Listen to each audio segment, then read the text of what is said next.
ആ സ്ത്രീ പറഞ്ഞു, ചില സമയത്ത് ഈ കുട്ടിയെ കഴുത്ത് ഞെരിച്ച് കൊല്ലാൻ വരെ തോന്നിയിട്ടുണ്ട് എന്ന്. സ്ത്രീകളുടെ ഹോർമോണൽ ചേഞ്ചസ് അവരെ ഭയങ്കരമായൊരു ഇമോഷണൽ ഡിസ്റ്റർബൻസസിലേക്ക് പല അവസരങ്ങളിലും കൂട്ടിക്കൊണ്ടു പോകാറുണ്ട്. ചിലപ്പോൾ ആത്മഹത്യാ പ്രേരണ പോലും തോന്നിയേക്കാം. ഈ മറ്റൊരാളെ ഉപദ്രവിക്കുന്ന ഒരു രീതിയിലേക്ക് അത് മാറിക്കഴിഞ്ഞാൽ വലിയ പ്രശ്നങ്ങൾ ഉണ്ടായേക്കാം. 4-3 പേർക്കെങ്കിലും ഈ പറയുന്ന പ്രീ മെൻസ്ട്രൽ സിൻഡ്രോമിൻ്റേതായിട്ടുള്ള സിംറ്റംസ് ഉണ്ടാകാറുണ്ട്.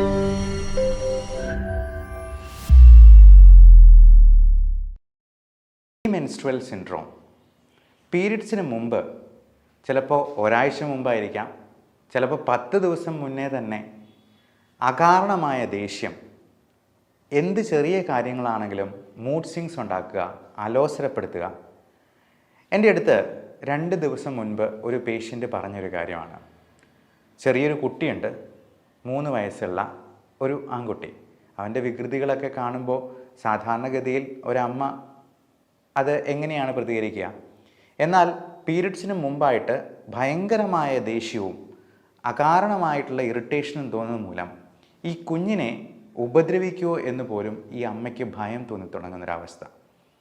അതായത് മൂഡ് സ്വിങ്സിൻ്റെ അങ്ങേ അറ്റത്ത് എത്തി നിൽക്കുന്ന ആ സ്ത്രീ പറഞ്ഞു, ചില സമയത്ത് ഈ കുട്ടിയെ കഴുത്ത് ഞെരിച്ച് കൊല്ലാൻ വരെ തോന്നിയിട്ടുണ്ട് എന്ന്. പല അമ്മമാരും പറയാറുണ്ട്, രാത്രിയിൽ ഉറക്കമില്ലാതെ കരയുന്ന കുഞ്ഞിനെ ഒരു കത്തിയെടുത്ത് കുത്തി കൊന്നാലോ എന്ന്. ഇത് ഞാൻ പറയുമ്പോൾ ചിലപ്പോൾ ഭയം തോന്നിയേക്കാം, പുരുഷന്മാർക്ക് പോലും ഇത് അക്സെപ്റ്റ് ചെയ്യാൻ പറ്റാതെ വന്നേക്കാം. പക്ഷേ സ്ത്രീകളുടെ ഹോർമോണൽ ചേഞ്ചസ് അവരെ ഭയങ്കരമായൊരു ഇമോഷണൽ ഡിസ്റ്റർബൻസസിലേക്ക് പല അവസരങ്ങളിലും കൂട്ടിക്കൊണ്ടു പോകാറുണ്ട്. 30കളുടെ അവസാനങ്ങളിലോ 40കളുടെ ആരംഭത്തിലോ ഒക്കെ ഈ പ്രീ മെൻസ്ട്രൽ സിൻഡ്രോം വളരെ വേഴ്സൺ ചെയ്തുള്ള ഒരു കണ്ടീഷനായിട്ട് കാണാറുണ്ട്. പലപ്പോഴും ഇങ്ങനെയുള്ള അവസരങ്ങളിൽ ഇത് ഒരു മാനസിക പ്രശ്നമായിട്ട് തിരിച്ചറിയുക എന്നുള്ളതാണ് അതിനകത്ത് ഏറ്റവും പ്രധാനപ്പെട്ട കാര്യം. കാരണം ഇതൊരു വലിയ മിസ്ഹാപ്പിലേക്ക്, ചിലപ്പോൾ ആത്മഹത്യാ പ്രേരണ പോലും തോന്നിയേക്കാം, ഉറക്കമില്ലാതെ പോയേക്കാം, ഭയങ്കരമായിട്ടുള്ള ബോഡി പെയിൻ, അബ്ഡോമിനൽ ക്രാംപ്സ്, ഇതൊക്കെ നമുക്ക് ഏകദേശം മാനേജ് ചെയ്യാം എന്നുണ്ടെങ്കിൽ പോലും ഈ മറ്റൊരാളെ ഉപദ്രവിക്കുന്ന ഒരു രീതിയിലേക്ക് അത് മാറിക്കഴിഞ്ഞാൽ വലിയ പ്രശ്നങ്ങൾ ഉണ്ടായേക്കാം. 75% സ്ത്രീകൾക്ക്, അതായത് 4-3 പേർക്കെങ്കിലും ഈ പറയുന്ന പ്രീ മെൻസ്ട്രൽ സിൻഡ്രോമിൻ്റേതായിട്ടുള്ള സിംറ്റംസ് ഉണ്ടാകാറുണ്ട് എന്നുള്ളതാണ് സത്യം. അപ്പോൾ അതിന് ട്രീറ്റ്മെൻറ്റ് എടുക്കുന്നത് വളരെ കുറച്ച് ആൾക്കാരെ ഉണ്ടാകത്തുള്ളൂ.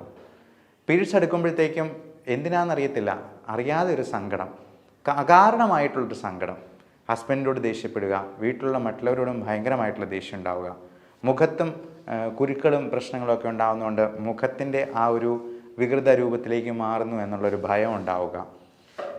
കൂടാതെ ഇതുപോലുള്ള ഇമോഷണൽ മൂഡ് സ്വിങ്സ് ഉണ്ടാകുന്നത് വഴി അത് ആ വ്യക്തിക്ക് മാത്രമല്ല വീട്ടുകാർക്കും കൂടി ആ സമയങ്ങളിൽ ഭയങ്കര ദുഷ്കരമായിട്ടുള്ള ഒരു അനുഭവമായിട്ട് ഇത് മാറിയേക്കാം. അപ്പോൾ ഇതിനെന്താണ് ചെയ്യേണ്ടത്? നമ്മൾ പ്രത്യേകമായിട്ട് ശ്രദ്ധിക്കേണ്ടത് ഈ ദിവസങ്ങളിൽ ഭക്ഷണം കഴിക്കാനുള്ള ക്രേവിങ് കൂടിയേക്കുക എന്നുള്ളതാണ്. ഒത്തിരി കാലറി കണ്ടൻ്റുള്ള, ഒത്തിരി ഷുഗറി ആയിട്ടുള്ള ഫുഡ് കഴിക്കുക, കേക്ക്, പേസ്ട്രീസ്, മധുരപലഹാരങ്ങൾ, ബേക്കറി തുടങ്ങിയ സാധനങ്ങൾ കഴിക്കുക. അങ്ങനെയുള്ളത് പരമാവധി ഒഴിവാക്കാൻ നോക്കുക.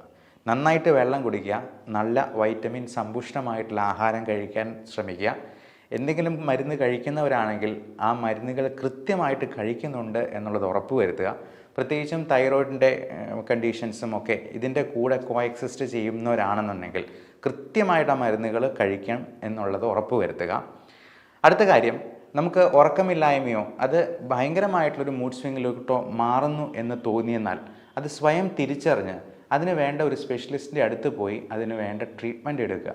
അതിൻ്റെ കാര്യത്തിൽ യാതൊരു മടിയും വിചാരിക്കരുത് എന്നുള്ളതാണ് കൃത്യമായിട്ടും എനിക്ക് തരാനുള്ള ഒരു അഭിപ്രായം, ഒരു ഉപദേശം. കാരണം ഈ പ്രശ്നങ്ങൾ വെച്ചുകൊണ്ടിരുന്നു കഴിഞ്ഞിട്ടുണ്ടെങ്കിൽ പലപ്പോഴും അത് വലിയ ഒരു അപകടത്തിലേക്ക് നയിക്കാനിടയുണ്ട്. അത് ദാമ്പത്യ പ്രശ്നങ്ങളോ കുടുംബ പ്രശ്നങ്ങളോ മാത്രമായിരിക്കത്തില്ല, അതിലും കൂടിയ പ്രശ്നങ്ങൾ നമ്മൾ പത്രവാർത്തകളിലൊക്കെ കാണുന്നതാണ്. അപ്പോൾ ഇതിൻ്റെ പിന്നിലൊക്കെ പ്രീ മെൻസ്ട്രൽ സിൻഡ്രോം ആണെന്നൊന്നും പലപ്പോഴും നമ്മൾ അറിഞ്ഞു എന്ന് വരത്തില്ല. പലപ്പോഴും നമ്മുടെ ബ്രെയിനിലെ ബയോ കെമിക്കൽസിൻ്റെ വേരിയേഷൻസ് നമ്മൾ പോലും അറിയാതെ സംഭവിക്കുന്നുണ്ട്.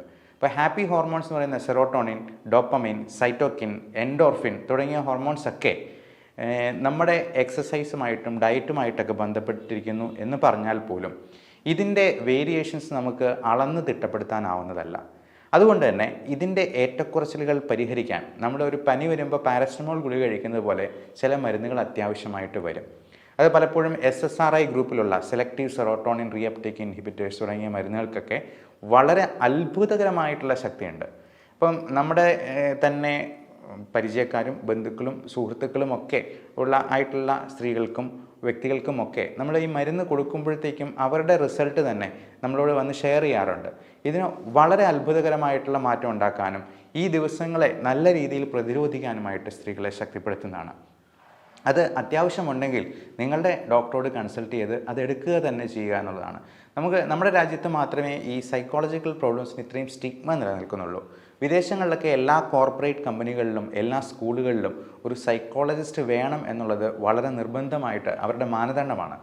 മാത്രമല്ല ഇപ്പോൾ ഒരു സെർച്ച് വേർഡ് ഗൂഗിളിൽ സെർച്ച് വേർഡ് പോകുമ്പോൾ തന്നെ റോബോട്ട് അതിനെ സെൻസ് ചെയ്ത് ആവശ്യമെങ്കിൽ സൈക്കോളജി കൗൺസിലിംഗ് അങ്ങോട്ട് വെച്ച് നീട്ടുന്ന ഒരു സിസ്റ്റം തന്നെ അവിടെയുണ്ട്. ഇപ്പോൾ ഹൗ ടു കമ്മിറ്റ് സൂയിസൈഡ് അല്ലെങ്കിൽ how to commit a murder without others noticing എന്നൊക്കെ തുടങ്ങിയ അവർക്കൊരു 5000 വാച്ച് വേർഡ്സ് ഉണ്ട്. ഇപ്പോൾ ഓസ്ട്രേലിയയിൽ അല്ലെങ്കിൽ യൂറോപ്പിലൊക്കെയുള്ള പല കൺട്രീസിലും ഇങ്ങനെയുള്ള കാര്യങ്ങളുണ്ട്. അത് അവർ പുറത്ത് വിടത്തില്ല. അങ്ങനെയുള്ള വാച്ച് വേർഡ്സ് ഉണ്ടെന്നുള്ളത് എനിക്ക് കൃത്യമായിട്ട് നേരിട്ട് അറിവുള്ളത് കൊണ്ടാണ് ഞാനത് പറയുന്നത്. അപ്പോൾ ഞാൻ പറഞ്ഞു വന്നത് നമ്മുടെ മനോഭാവത്തിൽ ഇത്തരത്തിലുള്ള വ്യത്യാസം ഒരു ചേഞ്ച് ഉണ്ടാകാനായിട്ട് നമ്മൾ ശ്രമിക്കുക. നമ്മൾ എല്ലാവരും യൂറോപ്പിലോട്ട് കുടിയേറി പറക്കാനായിട്ട് ശ്രമിക്കുന്നു, അല്ലെങ്കിൽ ഓസ്ട്രേലിയയിലോട്ട് മാറാനായിട്ട് നോക്കുന്നു, അമേരിക്കയിലോട്ട് പോകാൻ നോക്കുന്നു. എന്തുകൊണ്ട് നമ്മുടെ രാജ്യത്തെ ഒരു അമേരിക്കയായിട്ട് ഒരു യൂറോപ്പാക്കി മാറ്റിക്കൂടെ? അത് ഈ പറഞ്ഞ കാര്യങ്ങൾ മാത്രമല്ല, മെഡിക്കലായിട്ടുള്ള കാര്യങ്ങൾ മാത്രമല്ല, നമ്മുടെ റോഡുകളെല്ലാം നന്നാക്കാനും നമുക്ക് നല്ല പൂന്തോട്ടം വെച്ച് പിടിപ്പിക്കാനും റോഡിൻ്റെ സൈഡുകളിലൊക്കെ നല്ല പൂച്ചെടികൾ ഉണ്ടാക്കാനും. ഇപ്പോൾ വയനാട്ടിലുള്ള ബത്തേരിയിൽ പല കടകളുടെയും മുമ്പിൽ അവർ തന്നെ ഇനീഷ്യേറ്റീവ് എടുത്ത് പൂക്കൾ വെച്ച് പിടിപ്പിക്കുന്നുണ്ട്. അപ്പം ഇതൊക്കെ നമ്മുടെ മാനസികമായിട്ടുള്ള തലത്തിൽ പോലും വലിയ മാറ്റങ്ങൾ കൊണ്ടുവരുന്നുണ്ട്. നല്ല എക്സസൈസ് ചെയ്യുന്ന വഴി എൻഡോർഫിൻസും സൈറ്റോകൈൻസും ഓക്സിറ്റോസിനും ഒക്കെ നമുക്ക് കൂടുതലായിട്ട് സെക്രീറ്റ് ചെയ്യപ്പെടാനായിട്ട് ഇടയാക്കുന്നുണ്ട്. നല്ല ബന്ധങ്ങൾ ഉണ്ടാക്കുന്നത് വഴി, നല്ല ഭംഗിയുള്ള ഗാർഡൻ ഉണ്ടാക്കുന്ന വഴി, നല്ല ഭംഗിയുള്ളൊരു വിഭവം ഉണ്ടാക്കുന്നത് വഴി ഒക്കെ നമുക്ക് ഈ ഹോർമോൺസിൻ്റെ ലെവലിൽ കൃത്യമായിട്ടുള്ള ഒരു സ്റ്റെബിലിറ്റി കൊണ്ടുവരുത്താനായിട്ട് കഴിയും. കൂടാതെ ഇങ്ങനെയുള്ള അസുഖങ്ങൾ വരുമ്പോൾ അതിന് ഉടനടി വേണ്ട മെഡിക്കൽ സഹായം തേടാനായിട്ട് ഒട്ടും വിമുഖത കാണിക്കേണ്ടതില്ല എന്ന് പറഞ്ഞുകൊണ്ട് നിർത്തുന്നു. Thank you.